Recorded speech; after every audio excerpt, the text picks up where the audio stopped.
Hello, nerds. Welcome back to another Global Sim Racing Truck Series race. This time from the simulated Dover Motor Speedway. We're going to tackle this race 200 laps for the Tame the Monster 42 Dover right now. As you see on your screen, cloudy and foggy and everything, overcast, 100% humidity. I don't know how you have that on a foggy Dover Sunday evening, but here we are, 67 degrees though, pretty cool. I think every race up to this season, we've had nice clear skies, maybe partly cloudy. We've never had 18-mile-an-hour winds, and we never had 100% on the humidity. So, complete different change of scenery for tonight's race for the Global Sim Racing Truck Series. But that's all good. It's going to make it fun for us to watch. My name is Jeremy Stanley, aka Jay Swifty on the interwebs. And to my right hand side, not Jason. My camera is foggy, just like the track. So apologize about that. But Dustin, how is it going? You look a lot clearer than me right now. I do. You'll get cleared up a little bit. Hopefully, as, I hope. as the weather does here. I mean, my goodness, There it mother goes. Look at that. Mother Nature decided to sit here and throw a freaking monkey wrench into the whole aspect of this by making it foggy. And how do you have 100% humidity on this? Oh my goodness, and not a drop of rain. So it's a miracle on how this works. But yeah, I don't know. It's Dover. I mean, we go from Talladega last week to Dover this week. So, I mean, you have a wild card last week, and it was one hell of a finish last week. LeBlanc just squeaking out the win at the line in Talladega fashion. First time that, he was able to get a win in Lone Star's first win for the season. So, another team puts a win in the notch column. But Dover, I mean, this track is tough, Jeremy. Super, super tough, but probably one of my favorite ones on the circuit. But I haven't called this in a while, Jeremy. Coffin Corner, but it's not going to be corner. It's going to be corners. Corners 2 and 4. They are going to jump out and bite you big time, especially if you do not protect those tires. This track eats up that right front tire super bad, so drivers are going to have to be patient and they're going to have to bide their time and protect their tires. Yeah, 100% here. Maybe with the cooler weather, they won't have such a fall off. But yeah, if you try to go fast on this track, like kick it back to 2003, I spent probably 5, 6 years practicing this track when it came up on the schedule, and I could never do it. And then one year it just clicked. You learn how to save those tires. You be there for the long run. You can go fast on the short run, no problem. But you get 25, 30 laps into a run, and you're going from first to 15th. It's just that big of a fall off. And so tire management super key here. You mentioned LeBlanc, first win for Lone Star Racing this year in 2024. Last week at Talladega, and they're trying to maybe go back to back here to get that team some more points. But 22 entries tonight, it looks like 200 laps.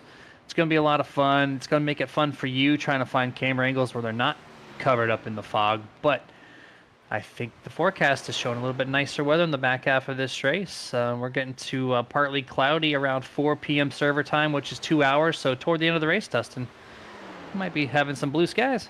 Might be having some blue skies just in time to catch a fantastic finish here at Dover. So be expected to see pit strategies going here, especially depending on cautions.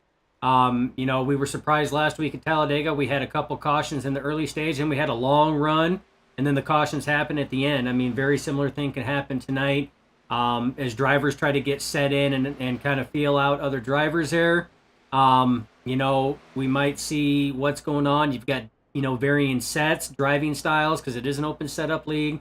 So some drivers may be toned to a short run, some may be toned to a mid, or some maybe banking on very few cautions and going that long run. So you're going to have varying degrees of strategies going on tonight, and this is one of the perfect tracks to do it at. Yep. Strategy will be key. You're going to see a lot of short pitters, long runners. It's going to be a lot of everything, which is always Dover, and I love it. I love watching it. I love racing it. Everything about this track is amazing. And yeah, we're about to go to qualifying here in the next 10 seconds. Practice times, Dustin, has me excited for this race. We're top 15, all within, 2.5 tenths here, which that's pretty impressive for a Dover field. So you guys stay tuned. It's going to be an awesome race here. Practice is over. That means we're going to turn our full screen attention to the cars and trucks on track here. And let's see who we get to ride on board first. I believe Bobby it was Mantle. Bobby Mantle. Yeah, he did win practice. And we'll see when they get on track here. But 5 minutes of qualifying. They're going to do one pace lap. And then 200 laps at the Tame the Monster 42 will be underway. And we're going to be on board with that practice winner, the number 89, Bobby Mantle. A little bit of issues at Talladega for this team last week, and they're looking to rebound in a big way here tonight. Yeah, but I mean, Talladega is a tough one. I mean, you could go in and have the best strategy, the best starting position, stay up front, and um, the Dark Lady Luck herself may come out and strike you in a bad way. That's just Talladega. That's Daytona as well. The new drafting Atlanta, whatever NASCAR wants to call the new Atlanta configuration that kind of plays key into that as well. But looking to rebound, have a better race, and this type of track here falls right into Bobby Mantle's wheelhouse. So in typical nerd fashion, usually the winner of practice that we do, we always ride on board with him as he comes to the green flag. Now he took that high 3 and 4 coming to that green flag and drops it straight down to the bottom. About a half a lane up, Jeremy. He's going to try to take it right to that wall there. About a quarter off of that wall, and then he's going to dive it right back down in. Very smooth line here by Bobby Mantle, who has held the fastest time in practice as he's coming to end his first lap. Amazing exit off turn number 4, jumps him straight to the top of the boards, 22.135, 2/10 slower from qualifying. And second place, 1/10 back. Ooh, JJ McCoy comes in real close there in the 22. His teammate, 22.152 is going to be P2 here. Excellent job there from 89. I think he had a very slow first and second corner compared to his practice, but then 3 and 4 recovered in a big way. And you see in one of the Ghost Motorsports drivers here, this is actually quite common in qualifying. He's getting those tires warmed up. It is a cooler track surface and air temp, 67 degrees, only 86 on the track. We're used to seeing 115, 120. So the tire heat is big for qualifying because you only get 2 laps at this. You use 1 lap to warm up, the second lap to get it, and doing everything you can. Going to run the high side here to open up his second lap, and let's see what the rest of the field has in store for the number 89. Yeah, it's going to take a lot. I mean, it's the 89 of Mantle and even the 22 of McCoy. JJ ran a solid lap as well, 200ths off of Mantle's time. Both of those guys in the 22-1 brackets. And then Ron Holmesy coming in, sitting P3 right now, the first one in the 22-2 brackets. So, again, very close times, Jeremy, as you see. Adam Thompson brings it close to Ron Holmes. He sits it in P4 to 22.22. So solid lap there by the driver of the 71. 22.22 on lap number 2. That's how it goes. Now we're EJ Luna on board camera here, going through turns 3 and 4. This is to start his second lap at the line on the opening one. He's going to run the bottom there in 3 and 4, 20 or 18th on the board there for that lap. Tied Clay White, who is actually one of our IROC 93.5 in-race cameras here. So we'll take a look at him potentially throughout the race. But here we go, 3 and 4 for the final time for the number 24, EJ Luna. A little loose on exit, crosses the line, jumps up to a 22.341, P12 so far with a minute left in qualifying. Yeah, and look at those qualifying times, though. I mean, you talked about that Honeycutt and Howard. I mean, look at some of these times, Jeremy. They are, close. Look at Slade and Thompson at a 22.22. You look at Honeycutt and LeBlanc at a 22.28, both of them. So this is how close the times are. De Matteo and Minor at a 22.37. You have Howard and Honeycutt at a 22.40. That's Tyler Honeycutt. So, you're looking at 8 drivers right there, Jeremy, that literally have tied another driver. So, 4 drivers that have tied another driver. These are some close qualifying times. They really are. And shout out to that 33 Ronald Holmes. I know he's got some race work to do, but in these qualifying and practice sessions, this 33 has been getting faster and faster and faster. So holding up his end there with that number 33. But Qualifying is ticking down to one official. Bobby Mantle's going to win practice and win qualifying. Can he sweep tonight and take all three columns? That last one being the race column. But these drivers are starting to grid up here on pit road for their one pace lap. So Dustin, let's kick it down there to pit road and get the starting lineup for the team, the Monster 42. Bobby Mantle's going to be P1. JJ McCoy, second place to his outside. Row 2, Ronald Holmes into his outside. Joshua Slade in the 12. Row 3 and 5th and 6th, Adam Thompson and Stephen Knight. Chad McGinley will start in 7th. DJ Honeycutt in 8th. Justin LeBlanc in 9th. 99 of Austin McGill will be in 10th. 11th place, Stephen Hayes. 12th place, EJ Luna. 13th, John De Matteo. 14th, Bradley Minor. Starting at 15th, Danny White into his outside. 78 of John Howard. 17th and 18th will be Tyler Honeycutt and Mark Sherwood. 19th and 20th, Clay White, Kenny Heath. Then the last person to take time in 21st is Michael Dow. And then Shane Wheeldon and Michael Lester by iRating sorting will start this race 22nd and 23rd. So one late entry here from Shane made it a 23-car lineup for tonight's Tame the Monster 42. And I think the fog, Dustin, is starting to kick down a little bit. Oh, there we go. iRock 93.5 cockpit camera. Clayton White there in that, I don't know what that text is off to the side, but look at him go. We got someone on camera finally this year. Shout out to Clay White for allowing us to do this for him tonight. We love doing this for the drivers, bring them into the broadcast, kind of show you what the drivers do. I mean, they're not in the real race cars, they're not in the heavy heat or anything else, but it is a challenge inside these cars here.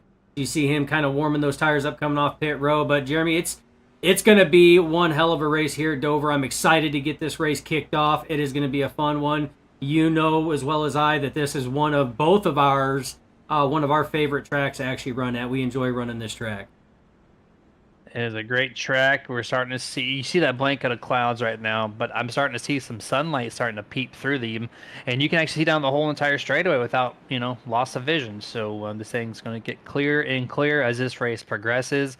That might make for a temperature change on the track. Expect things to get a little more slick on the back half of this race. Pace truck is down. Bobby Mantle is going to lead off this race here for race number 10 of scheduled 13 for the opening season. And here we go. Green flag is out. Bobby Mantle, excellent start. Ronald Holmes forgot where the shifter was. He's going to drop back to 5th or 6th to get the turn 1.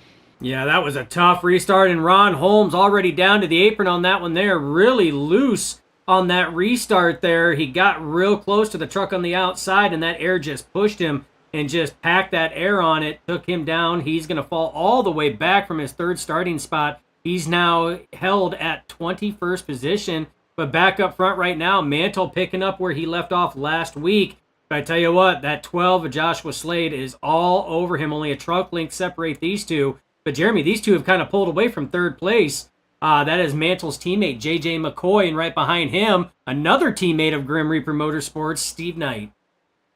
Look at this, lap number 1, and the trucks almost take up a quarter of the track. Joshua Slade to the inside, looking for the first lead change on lap number 3. Mantle's going to fight on the top side here, which it is really tough to pass.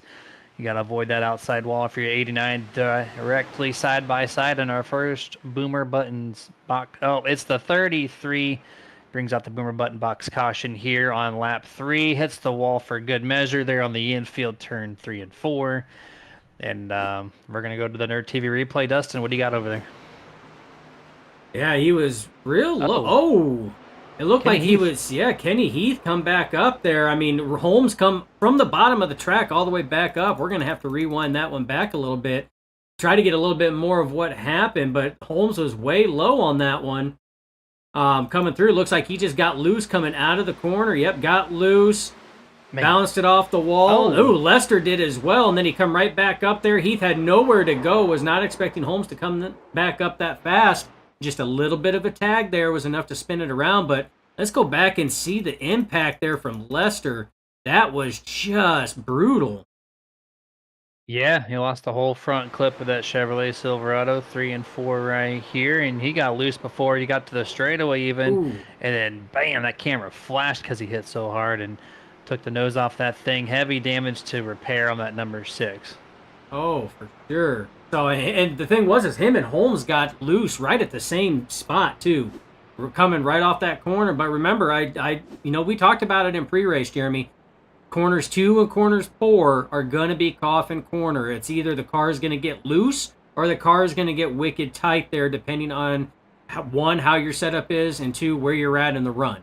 And this one here being early, tires still trying to set temps and pressures. Both Lester and Holmes just loose coming out of the corner there. So coffin corner claims 2 victims already for tonight's race. And Jeremy, we're only a few laps in.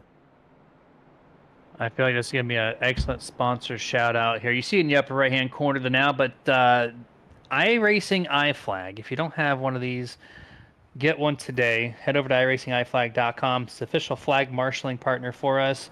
Essentially, 64 LEDs put in a little custom 3D printed box, and 30 different iRacing notifications come directly to you in a nice, clearly visible format wherever you're going to place it on your sim rig. So you're going to see this flashing quite often, possibly tonight. But keep you got to know where you're at on the track, right? Car high, car low, meatball, blue flag, whatever. This box is going to give it to you, and you super nerd at checkout for 10% off, and that or 15% off rather, and that is iRacingIFlag.com. Yeah, definitely an amazing tool to use. Jeremy, I know that you and I, as well as KB, use the iFlags, especially at plate racing. I will trust the iFlag telling me if somebody's high or low or clear more than I do the actual spotter a lot of times, and it has not steered me wrong yet. So, Yeah, 100% agree. Could not say anything different other than high praises for that. Bobby Mantle, a little bit of a blink in and out there. Make sure you bring a good internet connection to these races. Don't want that to happen to you, but it looks like the top 5, 3 of them are yellow Grim Reaper spoilers, and you got One of One Motorsports there in P2 and Ghost Motorsport. Driver number 15, DJ Honeycutt's going to round out your top 5. Getting ready for that green flag to fly. It's not flying yet. He just has it prematurely like he usually does, Mr. Barney. And here we go. Green flag is out for start number 2 of this race on lap 7. Bobby Mantle jumps out to a nice 3-truck advantage in turn number 1. JJ McCoy on the attack of Joshua Slade in the 12. yeah, way different start from the initial start of the race here as now Slade finds himself under attack from JJ McCoy there. McCoy trying to get up to his Grim Reaper Motorsport teammate of Bobby Mantle, but I tell you what, Slade has brought a piece here because he just got past McCoy after McCoy was on the attack and just gapped him by 2 to 3 truck lengths there. But you see a lot of racing going on. You see Austin McGill back here passing on the high side. Oh, DJ Honeycutt jumps up there on the high lane there, kind of ruins that run there that the 99 had. But Jeremy, I tell you what, he's trucking along pretty good. Little loose and bobble off that corner. But right now, he's got his hands full with that 79 of Steve Knight. And it's running a little bit on the edge. Maybe in the later half of the run, it'll come to him, and he can be able to drive the thing where he wants to. But tires are almost warmed up. We're only a couple laps into this run. So the next lap or two, I'd imagine things are going to kind of settle in, and you kind of go on the attack more if you're on the a little bit on the loose side at the moment. Turn 1 and 2 here for lap 10. A little side-by-side still here for about 5th place, 4th place. Kind of single file there for now the top 6 or 7. And now everybody else here in the top 15 going to be single filed. But yeah, a couple truck breakaway here with the 12 and 89 leading the charge. Yeah, they are doing everything they can. Oh, big impact there. That looks like John Howard there coming off the corner. Coffin corner claiming another one already there. A little bit of damage. Yep, 2 of them. Him and then also the 44, Mark Sherwood, also did a domino effect. Followed the 78 right into the wall. So 2 for 1 there for turn number 4. And that will not be the last time you see that this evening. Oh, there's Holmesy. Ronald Holmes right in front of Michael Dow. Heavy contact there. And he's going to keep it on track here, but heavy damage already to that 33. Yeah, and there was already damage there from the previous incident that brought out the last caution, and he's just adding more damage to it. Jeremy, that truck looks like a handful for Holmesy right now. It is wobbling back and forth. It is loose. Scrapes the wall a little bit more for good measure. He definitely has to make some adjustments to that thing there coming to the first pit stop. So that's going to be one driver right there that's going to be damn happy to see pit stops coming up to try to make some adjustments to tighten that thing up and try to get that thing going in the right direction. Yeah, you go to down Talladega, which is like a beginner style track, nice and easy to drive, and then they come over to Dover, Delaware, and it is like expert mode on this track. There's very, very little wiggle room for error, and Ronald and a couple of these other drivers, you mentioned John Howard, Mark Sherwood, they've already hit the wall, and we're not even a fifth of the way done in this event. Ooh, Stephen Hayes going to do it as well here on the outside of Bradley Minor in the 46. So the fourth truck we've seen visually hit the wall here. Yeah, these guys, they're trying to take that wall down. Hardcore is what they're trying to do. And I tell you what, they keep going. They may succeed at it because they have not been hitting it lightly, Jeremy. But that's, again, that is what this track is known for. This track is very tough, especially on that outside. Drivers sometimes have to throttle it a lot of times to keep it from pushing to that outside wall when they are side by side with another truck. Not just because of the track configuration, but because of the air and everything else that's being pushed on that truck. It tends to tighten it up a little bit. You lose a lot of front grip on that coming out of the corners. And, another one. That looked like Steve Knight back there tagging that wall. So, Jeremy, they continue to try. They are just, there's not a Dover stripe, but they might as well start the ticker. I think that's 6 trucks now I've visually seen hit that turn 4 wall specifically. I've not paid attention to turn 2 so much, but turn 4 is just a hot corner here. Cannot get it down for whatever means. Oh, we got more in the back there. Last week's winner, Justin LeBlanc, finds the outside wall. Make that truck number 7 so far in the first 18 laps here, getting their Dover stripes in. Yeah, they are getting them in fashion. I tell you what. And like you said, I mean, turn 4 just seems like the trouble corner here. We're going to take a look and see if we can't find any bit more. Oh, LeBlanc got close on that one there. Couple of them, though, but they might be starting to learn their lessons a little bit, Jeremy, as they went through turn 4 that time. Couple of them got close, but it looks like they're starting to kind of feel the track that is the Monster Mile. Man, that camera angle that you showed right there had me way too excited for no reason. I need to tame myself down here. But speaking of taming, that's what we're trying to do, right? Tame the monster. 200 laps. We're only 20 laps in. I said we're going to see a lot of iRacing iFlag logos popping up. But right now, after I said that, these guys are out here trying to prove me wrong. You saw Michael Lester in the 6 drive by at the moment right before the leaders did. And that awesome camera angle once more. Dustin knows what I'm looking for. I'm going to quote Jason Rockefeller because he's not here. He was actually at the track, Dustin. Yes. He was here. He does this race every year, it sounds like, and he was there. And he definitely was like, I'm going to try to be there. But then he's like, I'm going to be 3 hours late, so never mind on that notion. Oh, there's one. Oh, no. The 99 there, Austin McGill, just slams the wall there in turn 4 once again. Oh, man, that was a hard lick, too.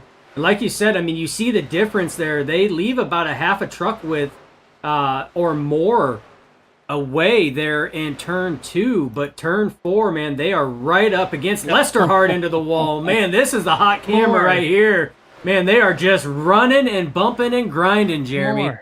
My goodness. 4 trucks hit the wall there just on that shot alone. Michael Lester in the 6 spins it to the inside wall on the back stretch. He's going to keep it up against the wall. And so we're going to stay a green flag, but bad day gone to worse here for Michael Lester from the Lazy Lizard Chevrolet Silverado. He's going to bring that thing down pit road and might call it quit too early. Yeah, that thing is no longer a truck. It's a modified that's got no front end on there. But, I mean, good on Michael Lester there. I mean, hitting the wall, keeping it down on the racing apron there, off the racing surface, to prevent that caution from coming out. Allow these guys to keep racing like that. Not a lot of drivers nowadays on the service will do that. and attempt anything they can to try to keep it down there. But that just shows the level of respect that these drivers have for one another in this league. Yeah, it could have easily corrected to the outside and caused calamity, but did not do that and kept things safe.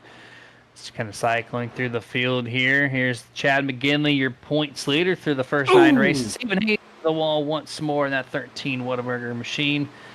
Now, as he hits the wall, he's still going to make a pass attempt at the same token. Apparently, the wall doesn't affect the 13, Dustin. Apparently not. I mean, let's be real. I mean, we've seen this 13 truck sit here and flip and still go up there and try to race for a win. So, I mean, the laws of physics apparently. Oh, another hard one there by Austin. Woo, LeBlanc. The laws of physics apparently do not apply to the 13 Whataburger car. So, we're just going to throw that out there now. And I love this turn 4 camera for multiple reasons. Remember, we started practice completely fogged out. Like, it was 420 in practice, and we come to the racing. Now, look, you can see sunlight coming off the windshields here. You can see the track starting to lighten up. You can see trucks hit the wall like that. Perfect timing. This is, Dustin, you can just retire for the rest of the night. Just keep it on turn 4 camera. I That's think it. you're going to do I'm going to bed. Okay, Jason. No, it's a great camera, but we're going to course cycle through. I'm just joking about that, or am I? I don't know. But here we go through turn 4 once more. And there we go, more action from the Ghost Motorsports driver 99, Austin McGill, who's found that about 4 times now off of turn 4. So I don't know how he still has a panel on that door. I don't know how he even has a right side left on that truck. I mean, that is, I'm counting it now, at least 3 to 4 times he has tagged that particular corner alone. As we ride on board right now with our IROC 93.5 cockpit camera of Clayton White as he's running. I love how he does that. Not a lot of drivers do that. They'll keep their head straight. He actually angles his head to go with the track there as he's actually racing. I love watching drivers in the cockpit because all of us have our own little quirks and nuances that we do that not every driver does. Whether it be hand placement on the wheel, or like what Clayton White's doing. A lot of drivers will angle their head to go with the actual track. So it's kind of neat to see an in-depth insight look there at what the drivers do during the race. This is great to see for, like you just said, when you race, right? You get the non-NASCAR fan that's out there like, oh, you're just turning left. And then you get a non-fan of golfing. And you're like, oh, you're just hitting a ball into a hole. But like, it's more than just that, right? Like, he is leaning his body into the corners like he would be if he's out there on the actual track. He's, like you say, he's got hands in different positions as somebody else would. So it's like these are all things called technique, and it helps individuals get around tracks a certain way better than somebody else, even though they have the same game running a virtual thing. So the actual truck itself isn't going to perform any better. It's all based off of setup and technique. And you're seeing if it helps Clay White get around this track at 160 miles an hour on the straightaways, then so be it. Let him lean to the left, and by the end of this season, he might need a new computer chair because it's going to lean left with him. But it's fine. It's whatever it takes to get the job done. Absolutely. I mean, we all have our own ways. I know my hand placement is different than yours at different tracks. Takes me back to the time of back when Junior was running full time, the way that his arm was actually placed on the steering wheel, and Mark Martin did kind of the same thing. It was almost like a crossed patch thing. It went from the whole right forearm went across the wheel on that one. Not a lot of drivers did that, but it was something that worked for those drivers, for Martin and for Junior. So, you can't dog it just because it doesn't work for you, because everybody's technique is different. Yeah, 100% there. And I want to do a quick shout out to another one of our partners since we're on a green flag run. Dusty Pete's Gifts and Collectibles, the official hobby shop of the Nerditudes. It's a hobby store based out of New York. And Dusty Pete's should be your one-stop shop for many things nerdy. If collecting is the game, Dusty Pete's is the name. Figurines, collectible cards such as Magic, Pokemon, sports cards. They also have NASCAR diecast because they support the sim community and they know there's some NASCAR nerdies out there. So, and they have a huge plethora collection of comics. Like, it is an amazing amount of comic books they collect. And so if you're looking to up your nerddom a little bit, find yourself at dustypete's.com, and you will not be disappointed. And Super Nerd for 10% off at checkout, by the way, too. Kind of important there, too. 15% actually on Oh, we all upped purchase. it? Yeah, on 15? all purchases over $20. You betcha. Okay, all right. Well, there you go. 15% over $20. Get yourself over there now. That's a great time to be over there.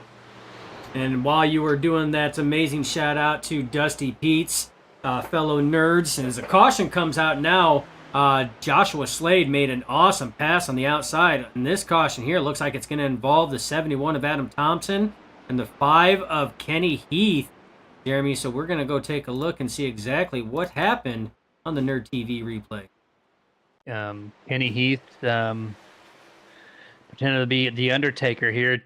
Tombstone pile drove the outside wall and crossed over Adam Thompson, who started fifth place. This is 71, fifth place, and now he's going to be almost out of the race. Heavy impact for both these guys. That was brutal impact for the 71. I mean, it was hard impact to the outside wall by the 5, but the 71 of Adam Thompson shot down to the inside wall like a cruise missile fired off of a air carrier. That was brutal contact for the 71 of Thompson.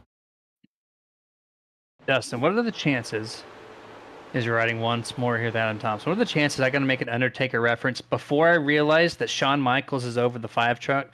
Like, WrestleMania vibes going on right here. I literally did not know Shawn Michaels was on this truck until after that. So can we say that Kenny Heath definitely landed a sweet chin music to the 71 of Adam Thompson off of that wall slap? I mean, he got him in the right chin. Like, flawless performance from ourselves up here in the booth. Nice. Could not have been any better, but I mean, I'm not laughing at these two for wrecking, of course. That's terrible. I hate to see it. But the fact that that comment was made before I knew Shawn Michaels was on there, I'll take credit where credit can be found, which is, few and far between for myself. And the fun fact is, and we should have known this, Jeremy, is Kenny Heath has actually been running an entourage of different wrestling schemes. If you remember last week at Talladega, he was running a Hulkamania Hulkster paint job, and this week he's running Shawn Michaels. So kind of wondering what ones he's gonna go out. But yeah, we sit here and joke at the comments that we make just because of how they played out, but it is unfortunate both for Kenny Heath because we do understand how tough this track is, and super unfortunate for the 71 because he was just in the wrong place at the wrong time on that one. There's nothing he could have done to react to get himself out of that one because it happens in the blink of an eye. Yeah, it really does. And you see him in front of the field right now. This is going to be a wave around thing. He's going to get the one to go. He's going to drive around the pace car, get himself back behind the field before they go green flag in a lap and a half. Still on the lead lap at the moment, though. So thankfully, he did not have enough damage to repair to put him in that lap down situation. So 2 trucks still remain there. That's going to be Adam Thompson active on the track. Well, no, never mind. As soon as I say that, I look like he disconnected at least shortly before. Yep, so he is out. So he is the would be second one. Michael Lester would have been the first one. So 2 trucks have retired from tonight's event. Yeah, 2 trucks gone. 21 remain, all on the lead lap. And you were talking about Slade, Dustin, right before that caution came out. Made that pass over Bobby Mantle, and the long run and the short run seems to be in this 12 truck's favor. Just excellent job to hold off JJ McCoy on the last restart, keep himself in position, make the pass happen right before the caution. Now he gets lane choice and control of the restart here. He's going to have the 15, a honeycut to his inside right behind him. Things are looking great so far for this Ghost Energy Zero Sugar Chevrolet Camaro. Or Silverado. They're not in cars, Dustin. Wow, where are you at? I see trucks, Jeremy. I don't see cars. But you corrected yourself before I got a chance to really give you crap for it. But yeah, it's this is where Slade is gonna excel. He controls the start on this one here. Everybody came in for pits under that last under this current caution right here, so fresh tires on that. We'll have to see what goes on, but I see 3 yellow spoilers there. So Mantle is not by himself. He's got his teammate J.J. McCoy there, and he also has the 65 and McGinley starting third on the inside row. Steve Knight is further back in the field, but Jeremy, it's going to be, this is going to be a war of attrition at this track, and it's not going to be a war of attrition for the drivers. It's going to be a war of attrition for the drivers against the track. Green flag flies. Excellent start by your top 2 there. As Slade does prevail over the 89 of Mantle there going into the corner. And it looks like DJ Honeycutt is going to try to put his nose on the inside there if he can. Just not able to close up on the 89. Yeah, gets enough nice little breathing room here for the top 3, top 4. Then we're going to be side by side shortly before 10th place here. Ooh, 15. Ooh. Honeycutt, a lot of looseness going on in turn 4. Able to keep it off the wall, though. Now he's under attack by 2 Grim Reaper Motorsports trucks here. One on the outside. That's your points leader, Chad McGinley. He's going to get the preferred lane off corner exit. And able to clear DJ Honeycutt. Now here comes JJ McCoy on the top. Yeah, McCoy going to try to follow his Grim Reaper Motorsport teammate through on the top side. I tell you what, that was a hell of a save by DJ Honeycutt because that thing was wicked loose all over the place. But I tell you, he saved it. Everybody checked up, but now you see the distance that there is in between your top 2. And even look at the leader. I mean, Slade is already gapped. There's 3-4 truck length distance in between himself and the 89 of Bobby Mantle. So Slade picking up right where he left off prior to that caution coming out, as we have another caution presented by Boomer Button Box. This one looks like it's going to involve the number 6, Michael Lester, once more. I thought he was going to be done, but he gets back on track, and he's slow in turn 3 and 4. We got to take it back, I think, all the way to, well, I don't know. I think it's just because he was slow, Dustin. He got loose and hit the wall in the front stretch. That didn't bring out the caution. The caution didn't come out till all the way when he got into turn 3 and 4. I think iRacing just saw a slow truck on the track and decided to throw the caution. Yeah, this thing started way back there. So that's coming out of 4. Hammers the wall there. Hard impact. And that one there grenades the motor. Look at the wheel. It's pushed all the way into the engine bay there almost. Oh, yeah. Almost all the way into the engine bay. So that motor's grenaded. He's going through 1 and 2 right now. Down on the apron through 1 and 2. And we're going to speed this up a little bit. He continues to trot along here on the inside, trying to get back to pit road. And iRacing finally says, no, it's we're good right there probably. Yep, and that's right where it came out. On that caution was right when the tires dipped up on that one there, and then he elected to stay out on that one, and then elected to tow. So yeah, just that little bit of tires coming up onto the track, that cross from the apron surface to the racing surface, and iRacing said, nope, that's on the racing surface, it's too slow, yellow flag. Yep, all about codes. It's either white or black, 1 and 0s, yeses and nos. There's no third party saying, yes, we can do this if, or no, we should wait. It's just black and white. So I think we got a lap and a half before we're going to go back to green flag. I think it's a great time to shout out another one of our partners here, Victory Fuel, the official hydration partner for the Nerditudes.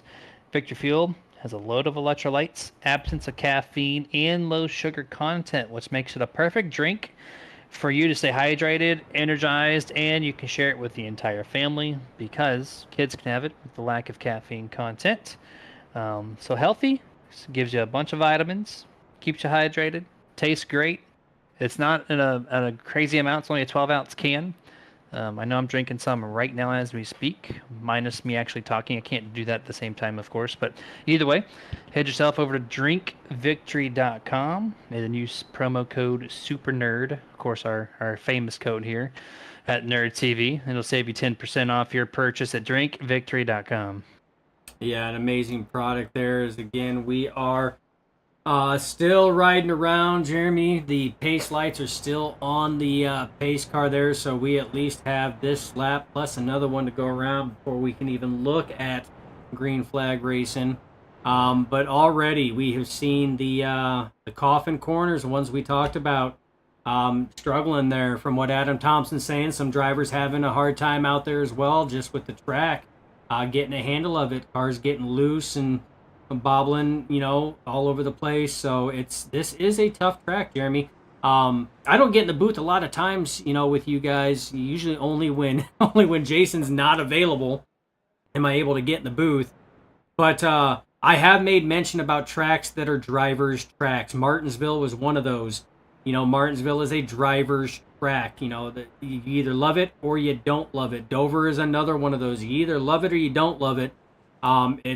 There's no in between on that. So some drivers excel at this because it caters to their driving style and what they like and what they excel at. Other drivers, it does not bode well for them at all. So they have a hard time with it, and we've already seen a lot of struggles already in tonight's event here for the Tame the Monster 42, and now you understand why the race name is Tame the Monster 42, because it's not taming the other drivers on this track, it's the drivers trying to tame the track itself. If you look at a lot of these incidents, it's the drivers having a hard time adjusting to the track. Absolutely is. And if you're Darlington, push that track to the side. Dover's taken over, at least for the Global Sim Racing Truck Series here, to where a Racing League Truck Series, I should say. The strike count is unbelievable off turn 4 alone. Taming this track is not happening right now.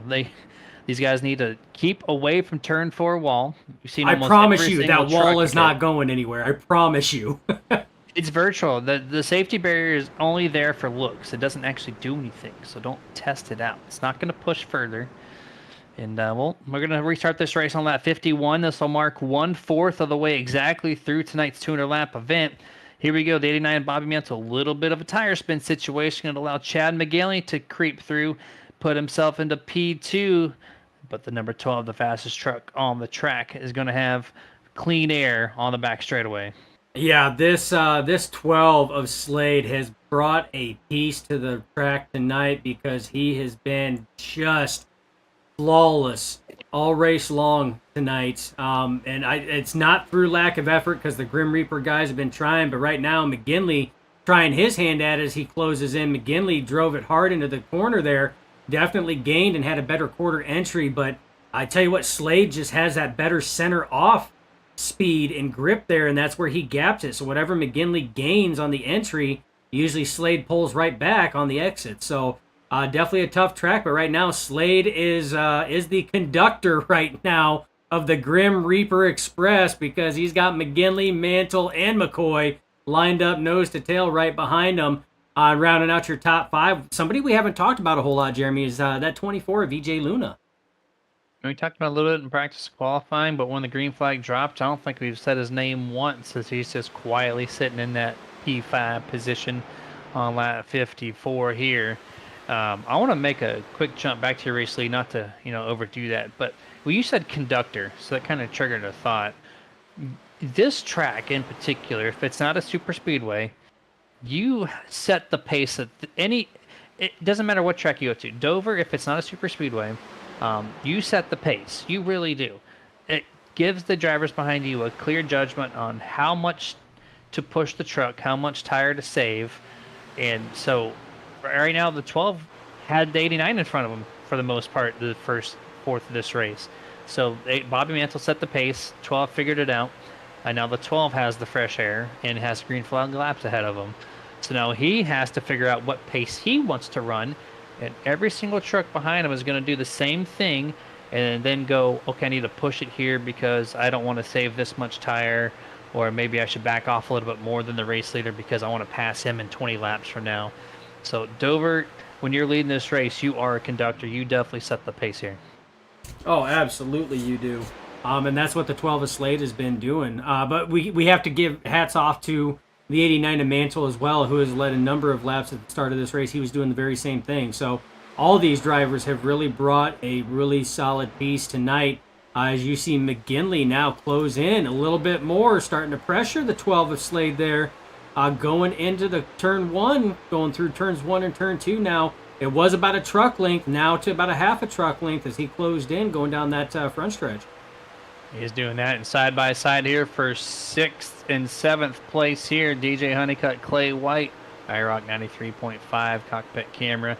Gave it up to DJ there. Oh, Clay White's going to get really loose. Now he's going to let the 13 of Stephen Hayes get to the outside here. Running door to door, 1 and 2. Stephen Hayes is going to have the clear advantage on corner exit, which is very tough to pass someone on the inside of Dover on corner exit. It is very tough there. That's one of the hardest areas to pass and make passes here successfully. Hats off to the 13, though, Stephen Hayes. He did not tag the wall that time, as he was one of the drivers we've seen at least with 3 notches on his belt so far tonight on that very corner there on exit at turn 4. And I visually have not seen anyone hit the turn 2 wall yet. I'm sure someone has. I just not seen it. It's always been turn 4 up to this point. And yeah, Steven's done a great job of not hitting that turn 4 after the first or second time he's done it. He's kept the distance even in a tight situation.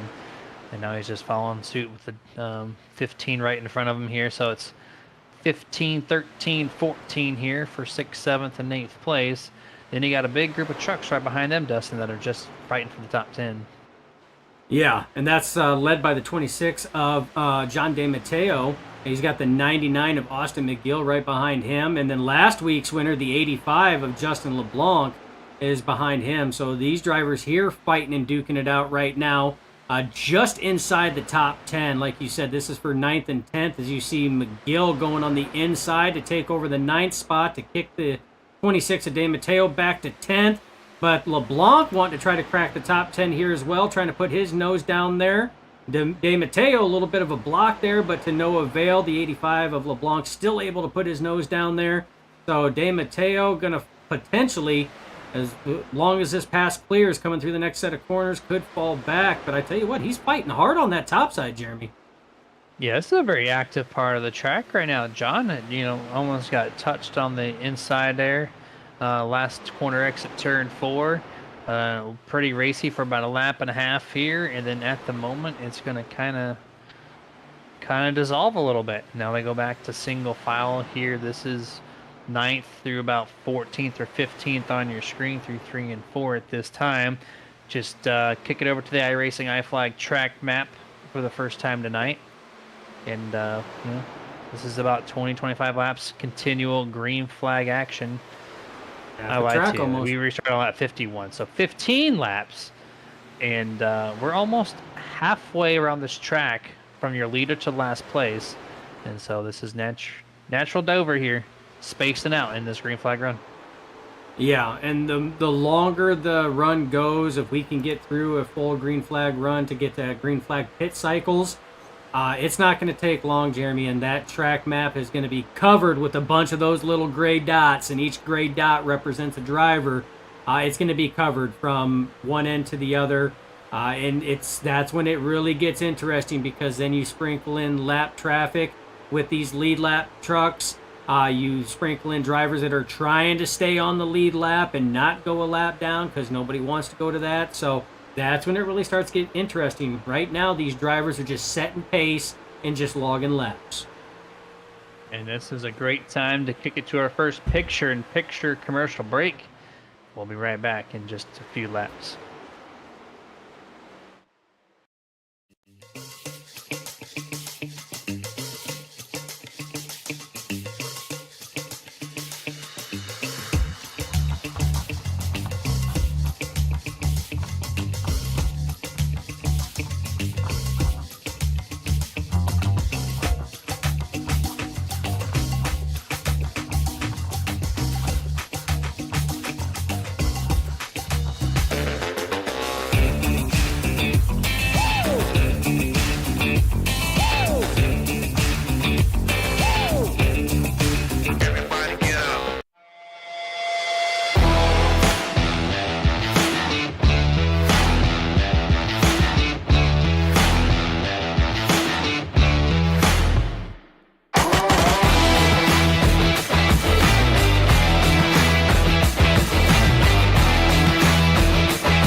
And back to full screen here for the Tame the Monster 42. And as far as the lead goes, not too much has changed up here. Joshua Slade, half a second lead over Chad McGinley, your points leader. And then you're going to go back 2 seconds almost to find third place. That's the 22, J.J. McCoy. Of course, that's Chad McGinley's teammate. And you have DJ Honeycutt in fourth, AJ Luna still sitting in that top five, Dustin. So, kind of holding it steady, but he's got some competition behind him with Bobby Mantle and Clay White in the 14. They want to get themselves into this top five. Yeah, yep, they're coming pretty good there. And I tell you what, EJ Luna there is also trying to put some pressure on DJ Honeycutt, but I would be worried about that 89 and 14. Now these drivers here, they have taken. I mean, they're gaining on there quite a bit, and it looks like the 14 of Clay White's really trying to put the pressure on the 89 of Bobby Mantle there. Mantle has slipped back a little bit, Jeremy. Kind of looks like the handle of that truck might be going away. So, again, this is one of the longer runs we've seen from cautions. As you see the 14 of Clay White going to the inside right now. This is one of the longer runs that we have seen in these cars alone, or trucks. See, I did it too, Jeremy. Dang it, you set me up on that one. In these trucks, so a lot of these drivers are really seeing what their setups can and cannot do on these longer runs, Jeremy. This track surface is abrasive. It's brutal to that right front and even that right rear. And if you are super brutal on that right front, Jeremy, this thing is going to plow worse than a snow plow in Alaska during the winter seasons. It is just going to tank through that corner. And if you burn up and they're super abrasive on that right rear, you've already kind of seen that a little bit. Drivers getting loose coming off a corner exit of 2 and 4 like that. You'll also start seeing them getting loose into corner as well. So good battle here, though, between the 14 of Clayton White and the 89 of Bobby Mantle. You're telling me my miscue from 60 laps ago messed you up there 2 laps prior? Hey, don't argue the logic. Just roll with it. I mean, that's easy for you to say.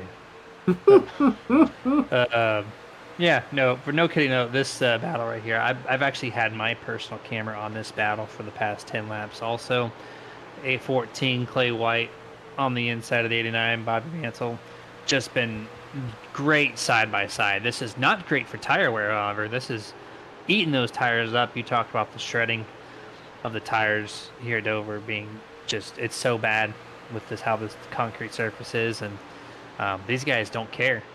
They are just running it side by side by side, multiple laps here. And then right behind him, that 20, Tyler Honeycutt. Here we go, looking at least 2 wide. He gets the door open from Bobby Mantle as he makes a mistake, and he's going to claim that spot from the 89.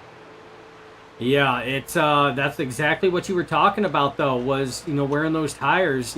Clayton White actually had the preferred lane on the bottom. That's going to be the groove that is the least abrasive and wears the least amount on the tires. Bobby Mantle actually had the lane that was going to actually heat those tires up and wear those tires more because it maintains and carries more speed. And we all know how the iRacing coding works. That's how tire wear is factored in, is by the amount of speed that is carried going through. So that's usually why the higher line usually wears and heats those tires up. But you did see a little bit of the effect as well over the through the last couple corners, Jeremy. Clayton White sat here and really had to let off there and got real close to that coffin corner on that corner exit. So he's definitely watched these drivers kind of back it down and cool those tires off a little bit, because they battled solid there, Jeremy, for about 4 or 5 laps straight. Yeah, and their truck's got to be running tight right now. Tight, especially for Bobby Mantle, who'd run the outside, using more tire wear, carrying the more speed around the corners. Which on iRacing, I've said it plenty of times, but the more speed you carry in the corner equals more tire wear, and that's just how the iRacing coding works. So, you're turning the wheel less, so there's that going for you, but that's not really registered into the facts. So things are running tight, and you have to back it down way more, and you're going to see a little bit more relaxed corner exits because of that, because you can have a good drive off the corner still, but that center of the corner, if you don't diamond it or just really let go of the throttle in the center, then you will plow into that wall. And these guys know that, and so they're relaxing themselves. And things have really gotten spaced out. The 89, Bobby Mantle coming down pit road. Green flag pit stops are live. I saw Austin McGill do that last lap prior. So here we go. Pit stops on lap 91. Yeah, green flag pit stop starting on lap 91. And like you said, that's exactly what they'll do, Jeremy. And they'll also start backing those corners up a little bit. Easier entries in, roll it through a little bit more. That's staple for tire management and maintaining until you actually come down for your green flag pit stops. And what that means for people that are watching is these drivers have certain break points. They have certain points where they lift off the gas, certain points where they'll apply the brake to get the angle and entry as well as the drive through the corner and exit off that they are wanting to achieve. When the tires are heated up like that, you can't maintain that as much. So what they'll do is they will back those throttle points and brake points up a little bit to conserve a little bit, have a little bit more of a conservative entry into the corner to allow them to hit those points and to at least get through the corner and off without any issue. Yeah, absolutely. 13, Stephen Hayes, he's on pit road, exiting right now, actually. So they're kind of trickling in down pit road one at a time here. This tells me they can go one more green flag pit stop, and then they should be good the rest of the way. It just all depends on when the rest of the guys want to come down pit road. It's not for fuel, I would imagine it's for tires because of how they're trickling in one here, one there. If it was for fuel, you'd see a lot more come down in a lot shorter span, but we talked about strategy in the beginning on how this track will do it, and you're starting to see it. So we're going to have probably 15, 20 laps of different cycles throughout this race on the back half. Here's 64, Danny White. He's got some new colors on that truck too, Dustin. I was just going to say that. He doesn't have the paint scheme that he's had the last couple of weeks, and Jeremy, you know that paint scheme is near and dear to me. The 20 of Tyler Honeycutt right there on the left side of your screen. And I'm surprised iRacing has not thrown a caution yet. This is, wow, that is... I'm surprised, Jeremy, because his entire back end was on the track with trucks going by. I am surprised that iRacing did not throw a caution there at all. So you're going to rewind it for us, and I'm going to tell you why there's not a caution. That tire... Well, let's see. Let's see where the spin out happens. We go through turn 4 here. Gets tagged, actually. Stephen Hayes on fresh set of tires, driving through it with a great amount of speed difference. Just destroys the nose of the 20. It's tough. His tire is technically on the apron, not the surface. The bumper is on the track. The left tire is on the surface. The right one might not have been. The left one definitely was. And I question that. I don't know if you have a camera angle for it, but I'm just thinking because it's coding. It's a virtual world. It's yeses and nos. That's on the track. It's on the track. So I am surprised that iRacing did not throw a caution on that one, and that is a tough break for the 20 of Tyler Honeycutt on that one there, because for all intents and purposes, based on iRacing coding, that should have been a caution because you guys seen 3, 4, 5 trucks pass to the high side on that on the racing surface as well while he was nosed in there, and he couldn't back up because he didn't want to impede on anybody that was racing, so he had to wait for a clear moment to get back onto the track and put it in reverse. So I'm surprised that did not throw a caution. I know Tyler Honeycutt is calling iRacing into the NASCAR hauler after this one is over. That's an understatement. Not a caution. I got dumped. My car was spun out on the surface. There should have been a caution. And,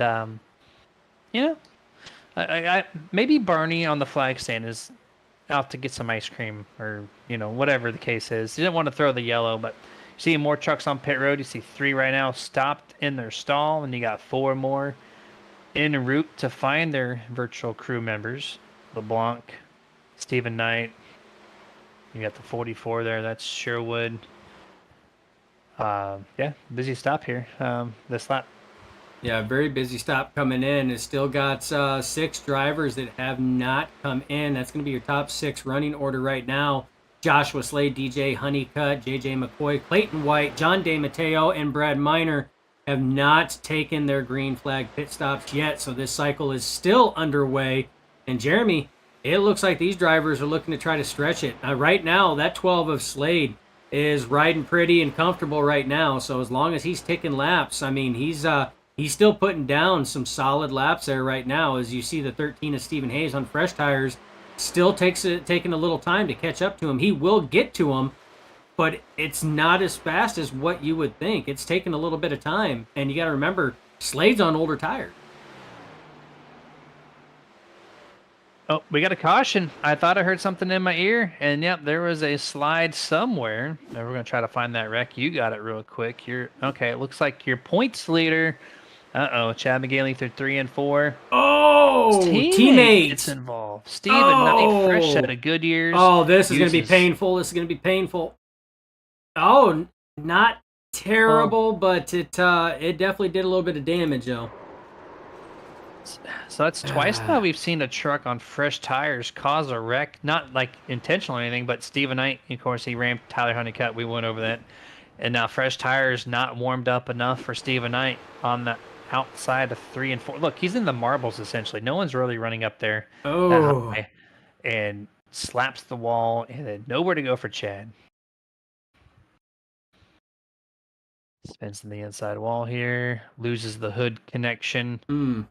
That's not going to be a big problem. It's more so of, well, I don't know. It all depends on the suspension on the right front. That's the thing I'm concerned about. The suspension is going to be key on this here, because if that suspension is messed up in any way, shape, or form, that could potentially make or break Chad McGinley's night tonight.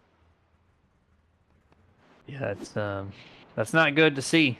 But I think this is a great time to take our second side-by-side here. We'll be right back right before the drop of the green flag tonight.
Full screen here. Pace car is down, getting ready for the 4th time.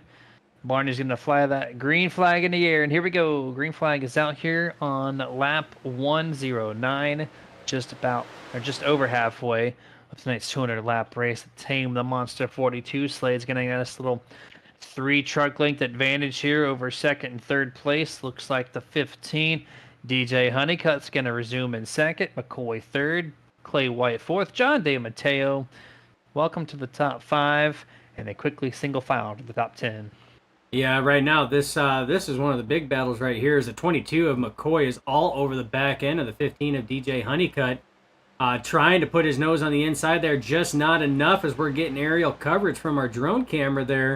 A little bit of a bump going into the corner, but all that does is just propel the 15 of Honeycutt a little further forward. So excellent racing so far, clean restart, but I do see a lot of shuffling back here. Almost 3 wide, these drivers. It's not going to work, drivers. It typically never works, but they're going to try it, and it's all teammates, Jeremy. That is trust on a whole new level. 3 wide at Dover amongst teammates, and they're still trying to get it all filtered out here. Do they not realize the last caution was 2 other their teammates, and now they're trying to do it once more, but thankfully they get it sorted out here, single file. Now, finally, I was holding on to my chair arm right there, hoping that they did not wreck each other out completely, because back-to-back cautions all caused by yellow spoilers would be insane. But we're going to kind of cycle through here, through the field. Still the raciest part on the track is right where the camera's at here. Chad McGinley going to lead this little charge here in about the top 10 area. And there goes McGill to the out or inside, passes him cleanly. And it looks like they got a new hood on the 65, and he's up to speed for the most part, Dustin. Yeah, it looks like he's up to speed, but you can tell that truck is not handling the way it was prior to that incident there. He is not on the lead lap right now as he's coming under fire from the 85 of Justin LeBlanc, last week's Talladega winner in fashion style. He takes a hard cut to the inside, but he can at least maintain pace. He can at least log laps, Jeremy. So right now, he's just out to try to capitalize on any points that he can. That is our current points leader for the Global Racing Truck Series right now. So he's just trying to capitalize and try to prevent losing any more points than what he's already going to potentially lose anyway with a damaged truck. So right now, McGinley point racing, but he's out there giving it everything he's got. That's all he can do, right? The month of April has not been his best. I think he's got 1 win, and then the finishes are just not looking great for this number 68. But he's built himself a huge point lead to where he can have a couple of mistakes or a couple of off weeks and still be okay. Coming to this race, 55-point lead advantage over his teammate number 89, Bobby Mantle. Joshua Slade in third, also 55 back, tied for second place there. So an off night here. Joshua Slade, clear-cut favorite right now, and with the 65 being all the way back in 15th place, he's going to pick up a good amount of points. Not going to take over the points lead by any means, but 12 is looking to have an excellent second half of this race.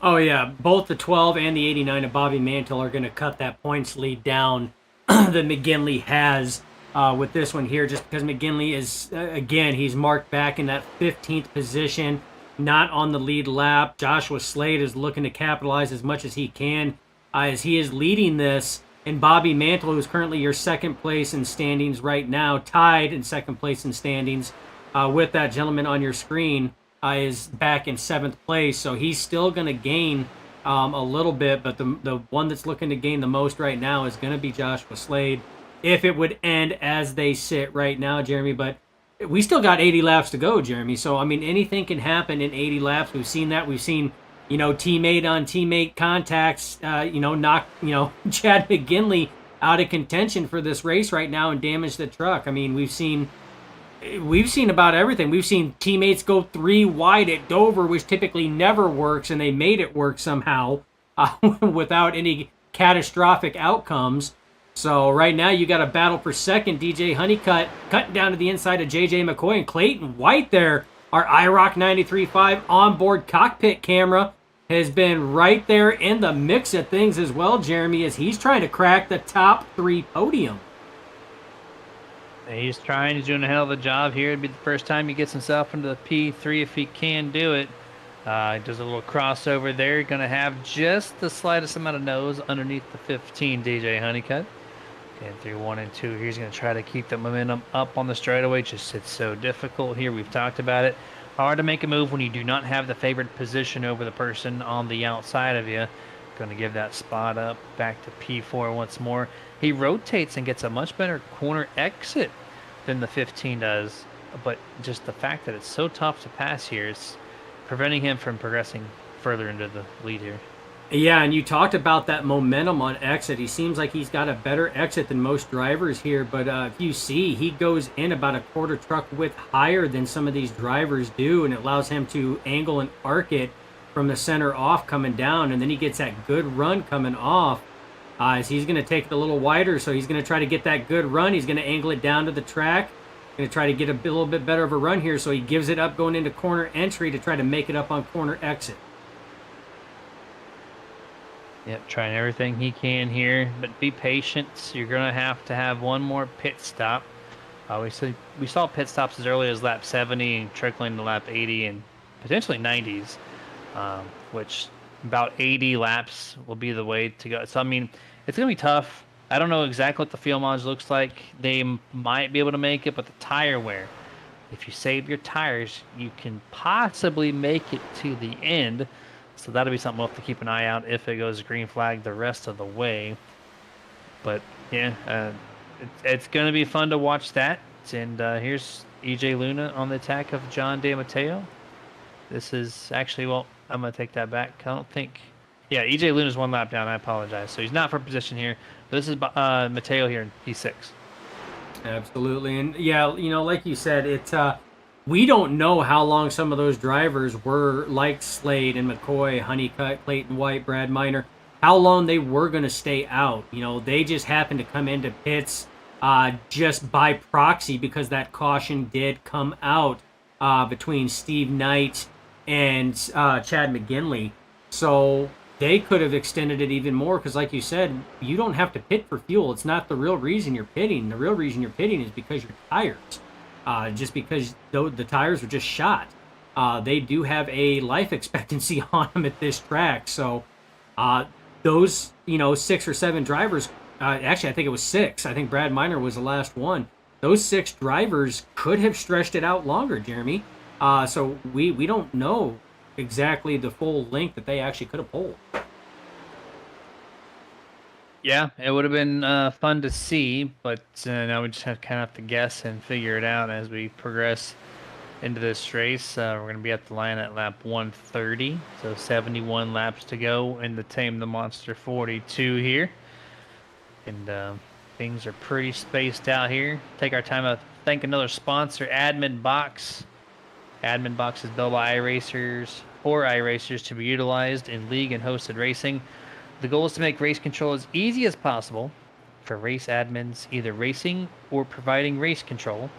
Each admin box connects via USB and features pre-programmed commands. No key binding required, which is nice. For race control, driver function and pit options. It's LED backlit and highly visible in any situation. So head yourself after this race to adminbox.com. And if you do happen to purchase anything tonight, use that code NERD-BOXX. It'll save you 10% off your purchase. And I just want to touch base, Jeremy, because as you were going through that, it just dawned on me. Look who's sitting in 8th place. The 33 of Ron Holmes. We have seen this guy have some of the biggest struggles in tonight's race. Struggles that are very typical of the Dover Motor Speedway. And somehow, through everything that has happened, he's in 8th place. This is a gentleman who started 3rd, didn't even complete a lap, got loose going into turn 1, fell all the way back, has tagged the wall, his truck looks beat up and banged up, and somehow has found his way back up into the top 10. And he's sitting 8th right now, last truck on the lead lap.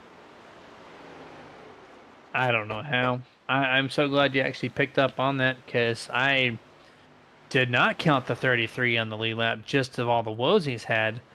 So I you're figured he'd be saying able to that pull was laps not now. on your bingo card? Okay. No, that was long and cleared from my bingo card even before today even started. So, yes, that is indeed factual. Yeah, I don't know how he's done it, but I tell you what, that right there is prime example of perseverance when it comes to sim racing. Is a driver not giving up and riding it out. It may not look the best, but I tell you what, he's making it happen right now. He's sitting comfortably in the top 10 with just at 65 laps to go as they cross the line this time. So he's sitting pretty good, Jeremy. Maybe one more pit stop left for these drivers here, depending on how things go. It's looking pretty decent right now. A lot better now for Mr. Holmesy than what it did at the start of the race, or about 20 laps into the race. Oh, I'm watching this 12 Joshua Slater race leader. He hit the wall a lap ago off turn 4.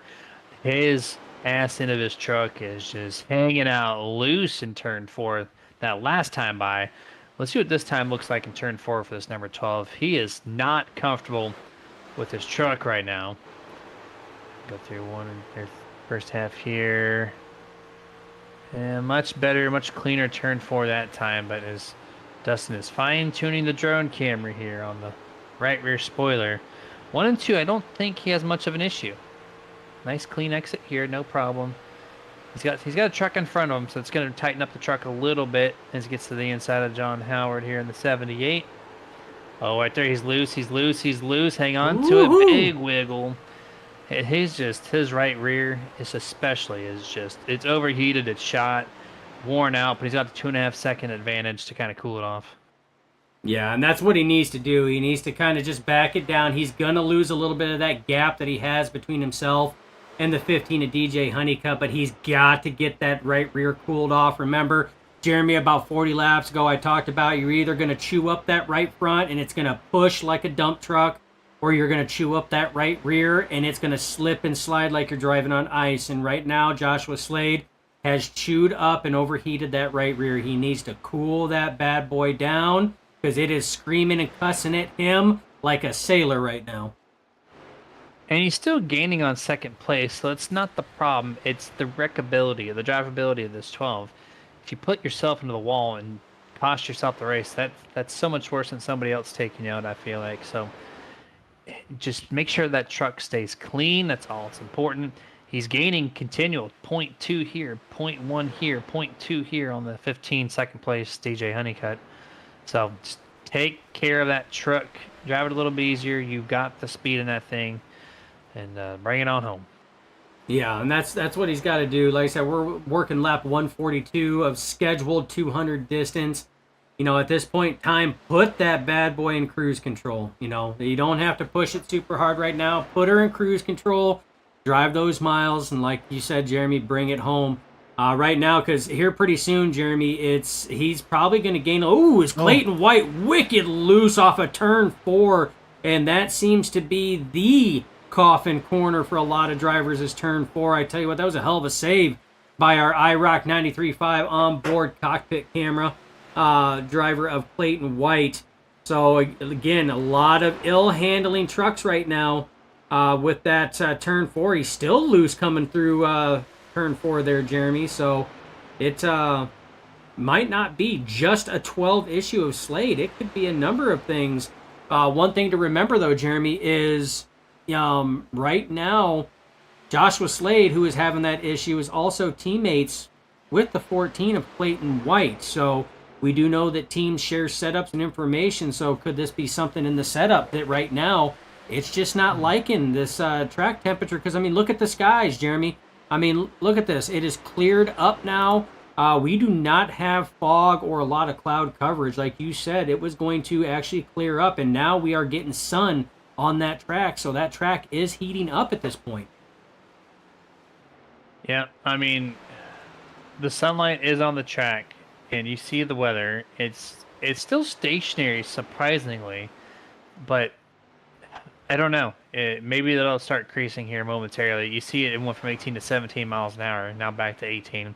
So it's not stagnant weather. It's just kind of locked in right now as far as the surface and air temp. But the trucks are clearly, you can see it. They're so loose, and more so. I think the turn four has had more sunlight than turn two this past 20 minutes or so. So it's just maybe a little bit hotter on that part of the track versus turn two. That might be part. But yeah, I think the bigger part, like you said, 101 Motorsports sharing the setup. So Clay White, Joshua Slade, they're talking to one another before the race, during the race, in whatever channel that they are in. But that could possibly why the 12 and 14 are all over the place right now.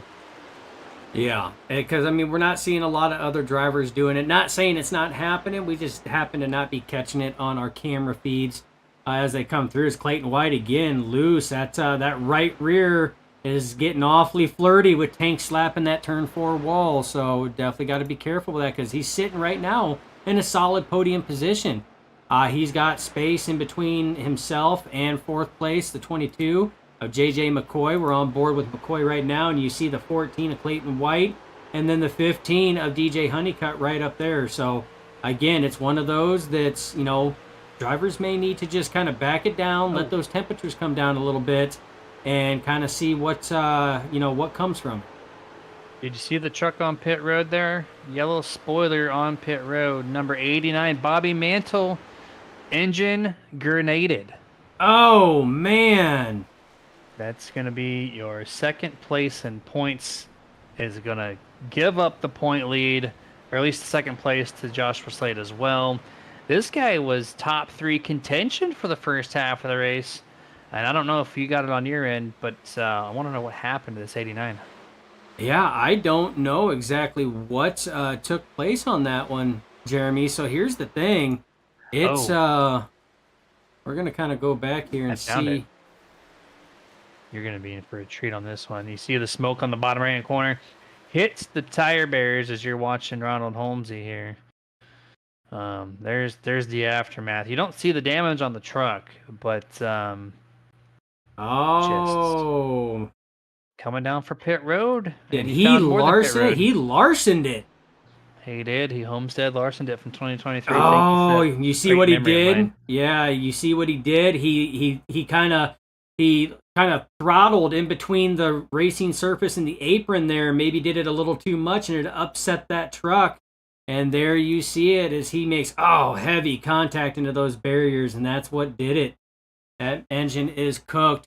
So right now, as it sits, the 12 of Joshua Slade is looking to have an amazing points day if he can maintain where he's at right now. Now, that will at some point in time move Chad McGinley from 15th up to 14th, as Bobby Mantle will not be able to get out there. So as McGinley continues to pull laps, he will pass his Grim Reaper Motorsport teammate of Bobby Mantle for 14th. So believe it or not, Jeremy, that puts Ron Holmes up into P6 as he's racing right now. That's really impressive stuff there. And the only person that's really in the points picture is JJ McCoy, the 22. He is 13 points back of Joshua Slade. He just came down pit road a couple laps ago. And so now he's on four fresh set of Goodyears. He's going to blow past Clay White here like he sits still. There he goes, just in one corner. He's going to gap him 4 truck lengths here. Woo! And Clayton White, hang on to that, baby. He's been hanging on to it for the past 20, 30 laps there, just like his teammate, the race leader. Just, you saw the pit stop, the 22's in. You have under 50 laps to go. I don't think you're going to benefit if you stay out much further. You're gonna be so much slower now compared to how much faster you're going to be then. So I'm saying 12, 14, come down pit road this time. Yeah, they have to. I mean, at this point in time, yes, we know the tires are going to equalize out at some point in time from fresh to old. And by that means the times will balance out. But at this point, if it's going to end up staying long like that, and you're going to have to pit, that's McCoy right there coming into your screen as we're watching the 12 of Slade. I'm with you. Come in, pit now, get those tires on there, and then ripping chicken. Take off. And then don't look back. Don't think twice about it. But the longer you stay out there, You may do more damage to yourself, but what do I know, Jeremy? I'm just a commentator up here in the booth and producer, so. So I think this pass right here is probably important. I just looked at McCoy actually fell back 2 laps down. So if the caution would have come out before the pass right there happened, JJ McCoy's done. There's no getting back. So now that he's only 1 lap down, now this is where you come down pit road. Well, and maybe not this time, but maybe next time. That's what I'm telling him, man. You need to come down pit road. If you sit there and try to hang on to those tires the rest of the run, I don't think that's going to be worth it. I don't know, but we've seen stranger things happen, Jeremy. We have seen so many different strategies play out in a good way, and we've seen so many strategies play out in a bad way. So it's hard telling. But you've seen DJ Honeycutt kind of get into the wall there off corner exits. So he's struggling a little bit as Clayton White is starting to draw him back in. You see he's loose off there. Jeremy, it looks like the 14 of Clayton White has gotten that truck a little tighter, a little bit more comfortable there. It's not kicking out, and I haven't seen the 12 of Joshua Slade do that either. So it could have just been a little series there, because anytime you're doing open setups, there is a time where the truck is good, it's solid all the way around, and then you're going to hit a patch of like 8-10 laps where it's going to feel like it's driving on ice, and then you're going to end up hitting a nice patch where it feels good again. That might have just been one of those lull patches. Yeah, absolutely. Justin LeBlanc down pit road. Looks like one other driver as well to find the service of their virtual crew members. DJ Honeycutt gives up 2nd place. I see Tyler Honeycutt on the YouTube side saying, well, hopefully DJ wins. Well, he's hitting his pit stop marks pretty good. Didn't hit the tire barrier or the water barrel, so that's good. So once you get him back on track, we'll see if your race leader comes down pit road or trying to maintain that track position the entire way. But that truck is not handling great. So this might be a good thing for DJ if Joshua continues to stay out. It very well could be. And like I said, that's the tough thing about calling races up here in the booth, Jeremy, is we won't know until that checkered flag flies on exactly how this is going to play out. Is the 12 and 14 going to try to stretch it out the remaining 37 laps to make it to the end? Do they have the fuel? Are their tires good enough to maintain that? Because remember, every driver that's come in, by the time they exit pit lane, they're 2 laps down. So they have to, if it stays green, they have to circle around and drive by this guy right here. And not only him, but his teammate behind him twice just to get back on the lead lap and then circle back around again just to do it. And here comes the 14 of Clay White as we were talking about it. So they are not going to try to do it, but the 12s does stay out. So Clayton White in, his teammate Joshua Slade stays out, still maintaining P1, as does Brad Miner and John DeMatteo. They all stay out as well. We're going to see the damage. We're going to use the 14 of Clayton White as a guinea pig here. When he gets back onto the track, we're going to see how much further ahead the 12 or the 15 of DJ Honeycutt is. Remember, they're only separated by maybe a second before the 15 relinquished 2nd place. And when we get back on track with both of them, we're going to see how JJ big of McCoy that just passed him already. So that's a huge difference for that matter then, right? Absolutely. Because right now, Clayton White is still on pit road. He just is now coming off of pit road, so he can actually bring it back up to speed now. And DJ Honeycutt is already past him. So DJ Honeycutt passed, or JJ McCoy. DJ Honeycutt, he passed DJ Honeycutt. He passed Ron Holmes and Clayton White just for coming in and pitting earlier. Back when we were saying about, hey, 12, 14, look at pit road. Brad Miner in now for his pit stop. So he is elected not to, as is John DeMatteo. So the only driver, Jeremy, that has not pitted is your race leader of Joshua Slade. My, oh my, you have the speed. Why? Oh, here we go. Here we go. He's going to try it. He has the speed in the truck. I don't know why he stood out so late. Clear-cut favorite, no problem.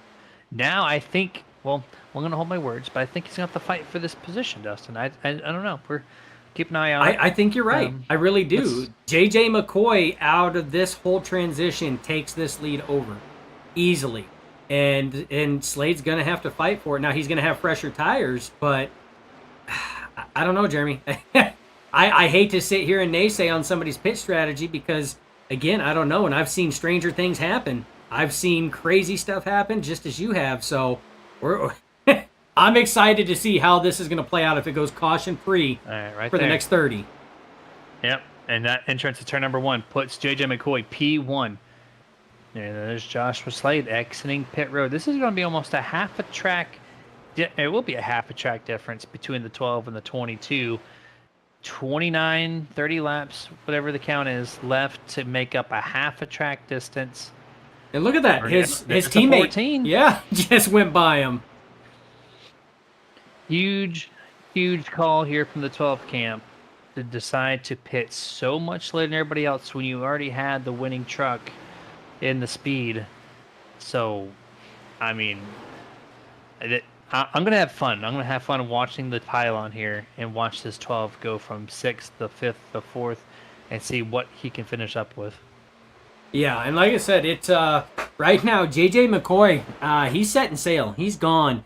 We have a new, for the first time in the top 3 podium, EJ Luna has made his way up there. He was one of the earlier pitters, just like JJ McCoy has found himself up there. So you can see how these drivers have leapfrogged by short pitting and pitting early, and what it cost drivers like Clayton White and Joshua Slade, John DeMatteo, Brad Miner, those guys who were up in the top 4. They literally held the top 4 positions. Now are, just inside the top 5. Clayton White just now making passes. He passed Ron Holmes. You see Joshua Slade is following suit behind. But Jeremy, there's still a lot of track. I mean, look at that open track. We're on board with Clayton White. Look at that open track that they have to make up in 26 laps as they cross the line this time. So that's a lot of ground to make up in 26 laps. The difference is 9.5 seconds. 26, almost 25 to go. And there's your race leader, JJ McCoy. Nice little cruise. 4.1 seconds separate him and EJ Luna. And, Brad Miner trying to battle to get his lap back here as he's trying to go to the outside of the 22 of McCoy. If you have the pit road stats, Dustin, to pop up on your screen. I'm not sure if we have that graphic. There it is in the upper left-hand corner. Pit stop strategy, stint length. And there's the lap variance. McCoy, much older tires. You see it, 24 laps. It looks like Honeycutt's probably, 13 or 14 based off of how far that blue graph is. Yep. So it's about a 10-lap difference between your leader and second place. It's 4 seconds between the 15 and the 22. We'll check in the next couple laps to see how much more DJ can advance on that race lead. But tire wears everything here. Oh, look at this. He's running a little bit high there over the 33. It's going to slow down his lap. Well, I don't know what happened there, man. The 12 of Slade went down to the apron to make that pass on Ron Holmes. He's hurt. He's slow on the track. He is slow on the track. He is. He's got suspension damage. Something here. Disagreement between the two.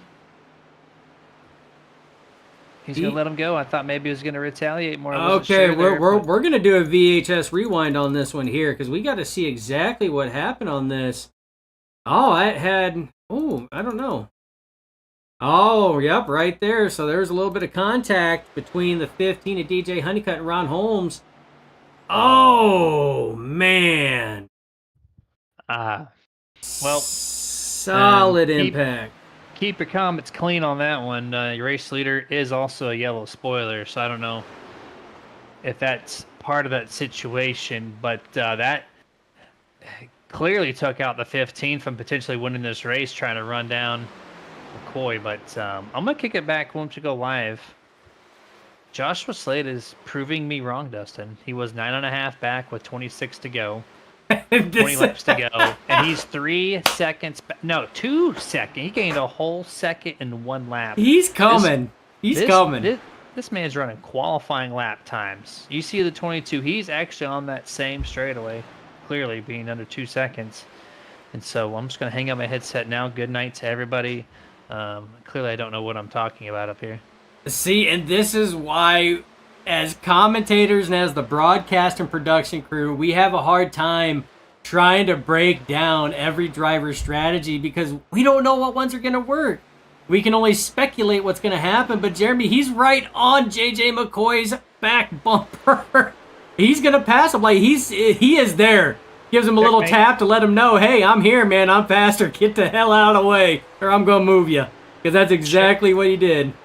Checkmate is the term. It's on the back bumper of McCoy, and the Queen has spoken.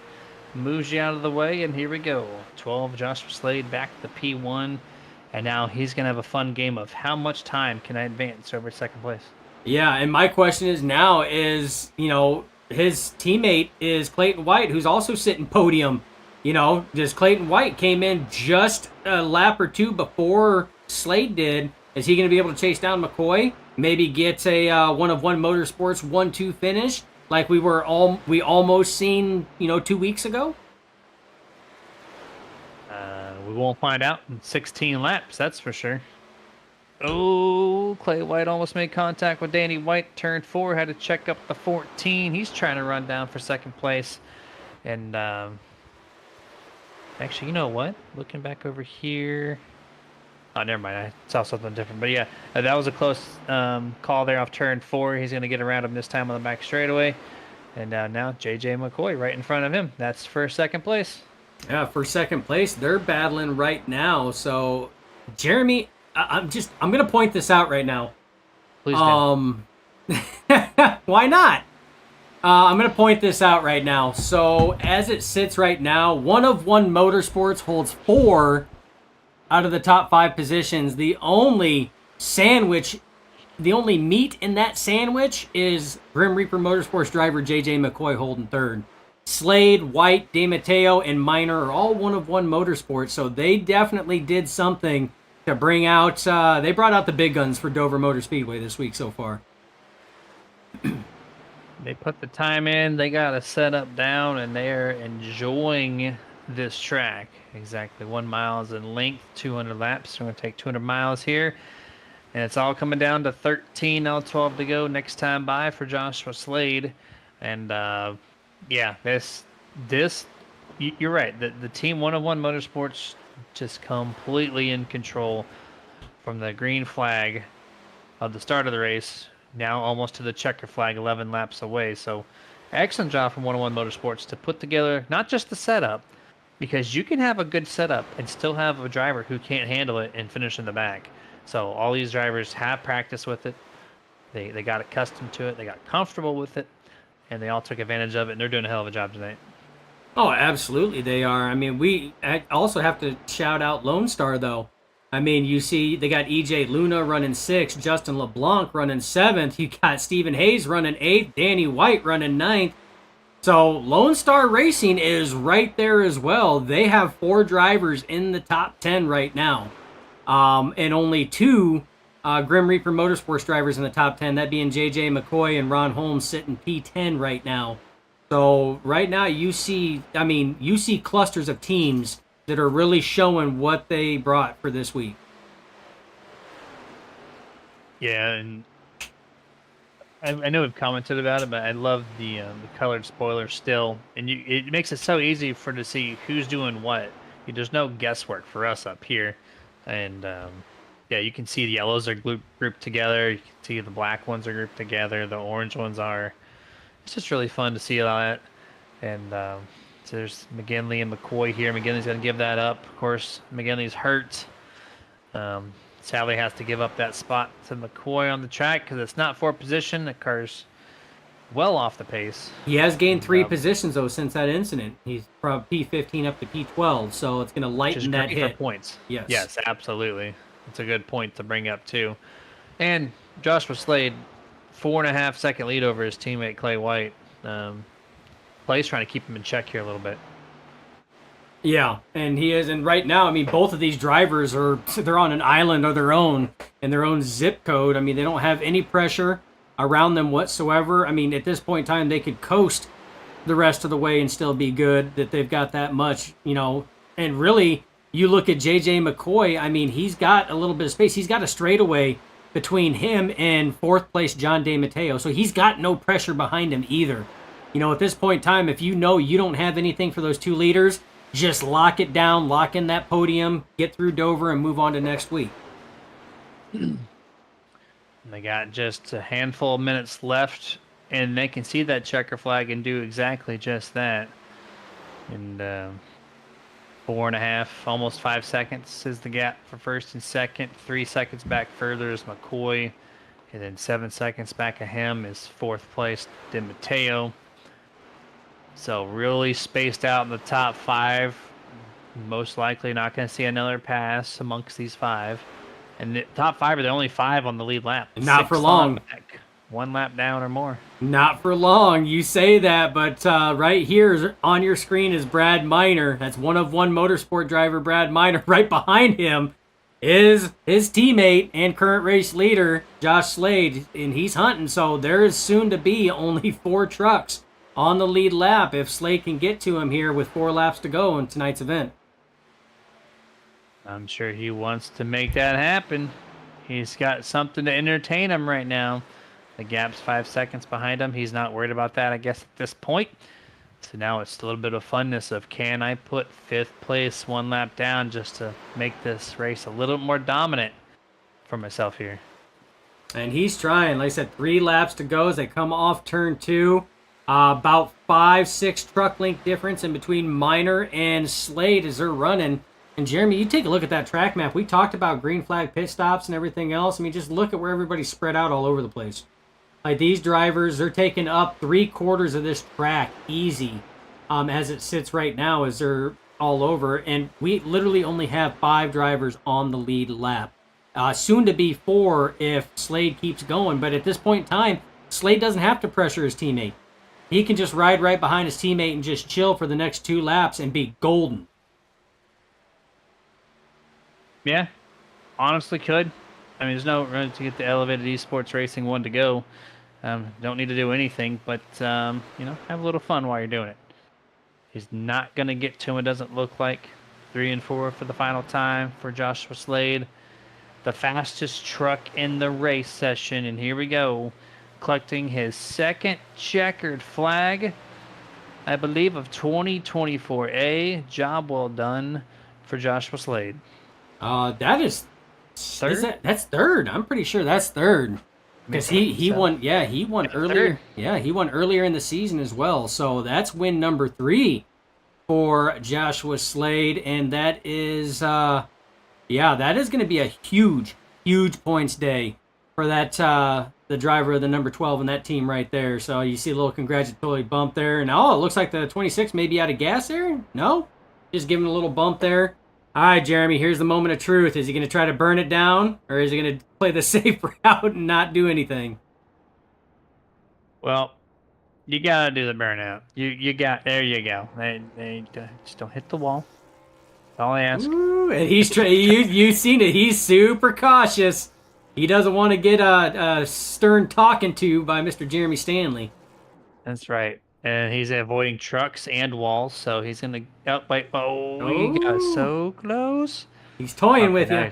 Now he's in the safe area. Okay. And actually, I just looked back. This is 4th podium in a row for this number 12 truck. So this man is on a mission on the back half of 2024A in this championship hunt. But here's the unofficial results for tonight's Tame the Monster 42. Joshua Slade P1, of course. Oh, there's the contact.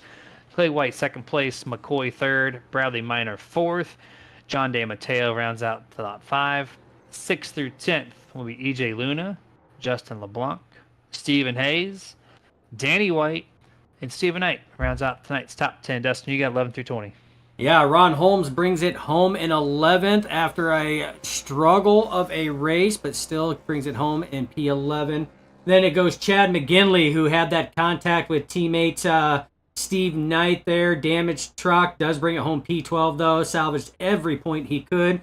John Howard, the final one-on-one motorsports driver, P13. So all 5 drivers finished top 13. DJ Honeycutt, after that contact with Ron Holmes, finishes P14th. Then it goes Bobby Mantle, brings it back there, P15th, after the Larson effect took hold. 16, Mark Sherwood. 17th is going to be Tyler Honeycutt after that contact with Kenny Heath earlier in the race. Michael Dow, P18. Rounding out your top 20, Austin McGill in the 99 and Kenny Heath in 20th. 21st, Shane Wheeldon. 22nd, Adam Thompson. And Michael Lester rounds out tonight's 23 truck lineup. We're going to go full screen commercial. Try to get our top 3 together, and we'll be right back.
And welcome back here to full screen coverage for the Martin Sports post-race show. We got tonight's top 3 gathered up.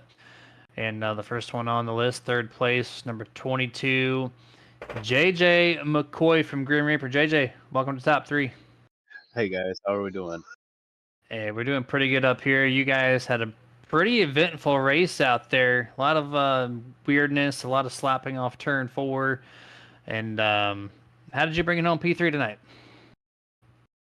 I just tried to stay steady, man. I knew a truck was well enough to keep getting around, and I was kind of racing myself there after we got spread out.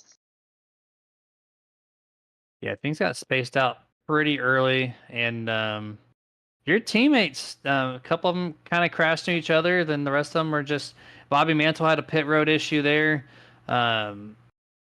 Coming into this event, did you think you had a top 3 truck, or did it just kind of fell in your lap here as guys started wrecking out? No, I thought I had a top 3 truck. I honestly I ended up not being quite as good as what I thought I would be. Still well enough to stay up there, but yeah, those other trucks they were real fast before they just had those unfortunate events happen to them. So I guess a little bit of luck. We had some speed, not as much as I thought we would. Well, great job tonight, man. I guess Kansas will be next week, so good luck out there. But the floor is yours. Final thoughts before we let you go. Up, looking forward to the next one. That is it. That is it. That's Dover right there. Gonna get this thing off our minds and proceed to next week. But congrats on the podium P3 again, and we'll see you then. Thanks, guys. Yep, you're welcome. That was JJ McCoy, driver number 22 from Grim Reaper Motorsports. Now it's time to bring in Clay White, the number 14, our IROC 93.5 driver tonight. Clay White, welcome to P2. Hey, thank you very much. You made podium, man. Congratulations there. You and your whole team from 101 Motorsports just, I don't know what setup you brought to tonight's track, but it was on a mission. First, second, fourth, and fifth. Took the entire top 5 with the team. So just walk us through what the teamwork looked like this week. A lot of practice. We run Reaper Speed Lab, so their setup was pretty dialed in this week. Main part is I worked with Josh a lot. I have to thank him. He helped me get the line through 3 and 4. I was really killing tires through 3 and 4 and getting that push, so he worked with me a lot. And whole team kind of just worked together throughout the officials and figured it all out. And then we just had a good run there tonight. I qualified 19th. I wasn't expecting a podium, but especially at Dover. So, but I'll take it. Yeah, there's some miscues in the top 5 from some drivers that kind of opened that door up a little bit. But you Yeah. worked with the race winner quite a bit there. Yeah, I guess he didn't teach you a couple things to get you to P1. Is there anything you could have possibly done different, maybe with strategy or just driving style, to get a little bit closer to that 12 truck tonight? Well, on that last pit stop, I forgot to. I kind of took an adjustment out that I probably should have doubled up on, and that just tightened me up a little too much. So I just couldn't run him down. Once I saw him coming, and I knew I couldn't hold him off, so I just let him go. But she was just a little too tight. But all in all, it was a good night for a 1-of-1 and myself. So it was fun. Got sponsors out there. Got them some screen time, hopefully, with Heidi's Sensi and Reaper Speed Lab. So I think Heck, hopefully it'll be a good showing to watch tomorrow. yeah, absolutely. It was quite entertaining from our end. But yeah, congrats on Sorry, the podium. Oh, go ahead. sorry to hit the wall for you on the burnout. I know you don't like that, but we just had I, much fun doing it. I was telling Dustin, I'm gonna call him out, but no, I don't think you hit the, at least from my camera angle, on the inside portion you're talking about. I know you hit the 78 after we went to the grid results, but yeah, like I think you missed the inside wall if I'm not mistaken. Yeah, I smoked the outside wall, so. Oh, okay. We were just having fun. You called yourself out. I missed it. Well, gotta keep us honest, right? There we go. There we go. That's great, man. Good job. Appreciate the honesty, but yeah, cool, man. On to Kansas next week. Congrats once more, and hopefully you can be back-to-back podium. And thank you for being the IROC 93.5 cockpit driver tonight. Yes, sir. I know I was leaning a little bit in the left, but it gives you more left side weight for hopefully more speed, right? There you go. That is true, and I told Dustin you're going to need a new chair at the end of the season or end of the year because it's going to be well used on the left side. That's for sure. Absolutely. Have a good rest of your night, Clayton. Thank you. Yep. And that was Clayton there. Appreciate all the extra feedback there. He called himself out, Dustin. I'm gonna have to go back and rewatch it myself to see when he. Oh, you're gonna do this right now? Is this what we're gonna do? No. We gotta go to the winner, man. We're going to the win. Okay, I thought you hit me with the Nerd TV replay. I thought you had it live, but no. All right, well, here we go. We're gonna bring in the race winner, Joshua Slade. Joshua, what a dominant performance from that 12 truck tonight. Oh, thank you. I appreciate it. We put a lot of work in throughout the week. Just all at 1-of-1 Motorsports and at Reaper Speed Lab. So shout out to those guys for helping me practice, and Reaper for building a phenomenal set to carry me on this week. Yeah, I mean, I know you Clayton said that you worked with him a lot to get him up to speed, which that clearly showed, finishing second tonight. You though, me and Dustin were kind of scratching our heads for a moment, especially myself. I was like, why is he taking so long to come down pit road? You gave Back up to the matter lead. is, it made us look like fools. You made us look like fools. You almost were 10 seconds back, and I was like, there's no way, it's under 30 to go. And then you just ran qualifying laps for 30 laps. So just kind of walk us through, was that your plan overall, to be like one of the last trucks to come down pit road? Yeah, throughout the week I just found that just staying out later, there's usually a late caution, just like we had on that first green flag pit stop cycle. And so I kind of wanted to do the same thing for the second green flag pit cycle. So just stay out late. If there is a late caution, then I'm not trapped. And so that was just the whole team's kind of mentality going later on in the race. And then we knew that we had the speed to make it up, coming whether 30 or 25 laps to go. So just good job for us. And that was just kind of what we were thinking. Yeah, excellent strategy there. And I don't know if you noticed, but 4 straight podiums for yourself and 3 wins. So the back half of this season is definitely yours, trying to hunt down that points leader. Chad McGinley, who's had an off month. So do you think we're going to see him for the 5th time in a row at Kansas next week? I'm gonna try. I'm not really too familiar with Kansas, but I'm gonna try. It's very draft dependent track, so we'll see. hopefully I can put something together. But there are a lot of strong drivers, whether that's Chad McGinley, Bobby Mantle, Clayton White, and Stephen Hayes, and Michael Hayes, and all those guys, and especially DJ Honeycutt. And sorry what happened to DJ Honeycutt. It's just unfortunate. But yeah, there's just a lot of strong drivers in this league. So hopefully I can just bring out the best product out there to Kansas. All right, man. Well, congratulations on the win. Anyone you would like to thank before we let you go? Yeah, I always have fun watching you guys broadcast. You guys really put on a phenomenal broadcast from the start to the finish, as I always say. Um, what's it, Jeremy? You need to learn who Tyler the Creator is. I have to Thank say you. that. Thank you. I keep on forgetting to say that, but yeah, either one song or one video, either or whatever you want to do. But It's on my but list yeah, tonight. other than that, shout out Reaper Speed Labs, and all the guys who helped me out in there. Shout out 101 Motorsports because we put a lot of time in this week and we shared a lot of notes. So it just kind of produced onto the track. So, and shout out to everybody in the league and everyone watching at home. This is a really good league.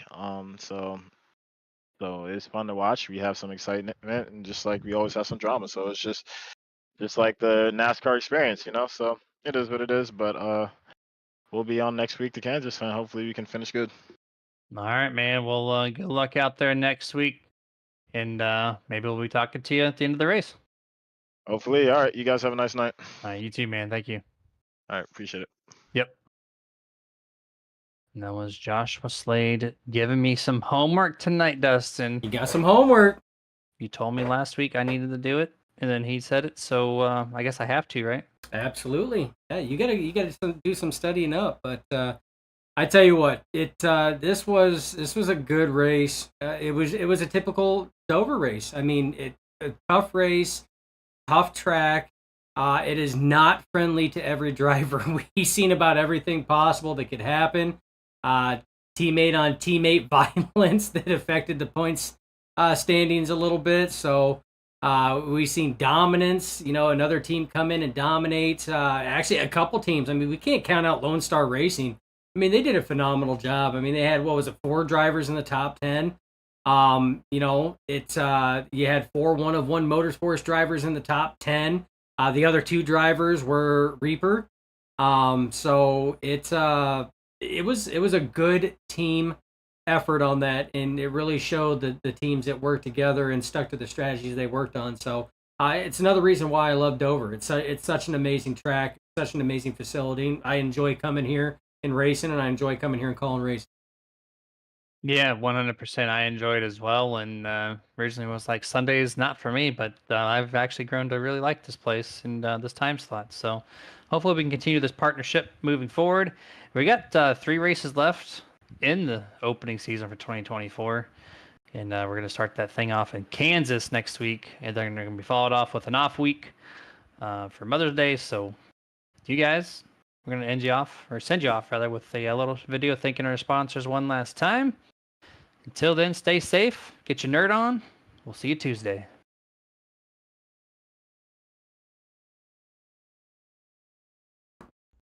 This presentation is brought to you in part by Martin Sports. Get the apparel, look stylish, be badass with apparel from Martin Sports. martinsports.gg. iRacing iFlag. Must-have flag marshaling system for any aspiring sim racer. Get yours today at iracingiflag.com. Boomer button boxes. Total sim control at your fingertips. boomerbuttonboxes.com. If you race hard, then you need to rock hard. And no station gets you harder than iRock935.com.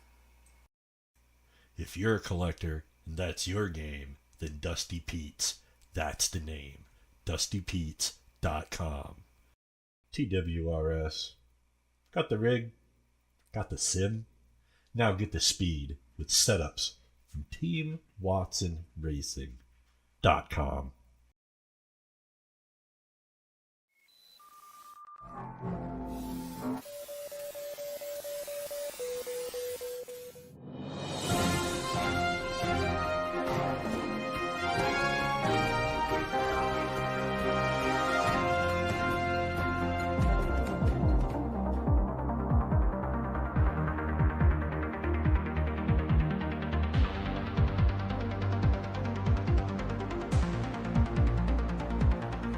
when nothing truly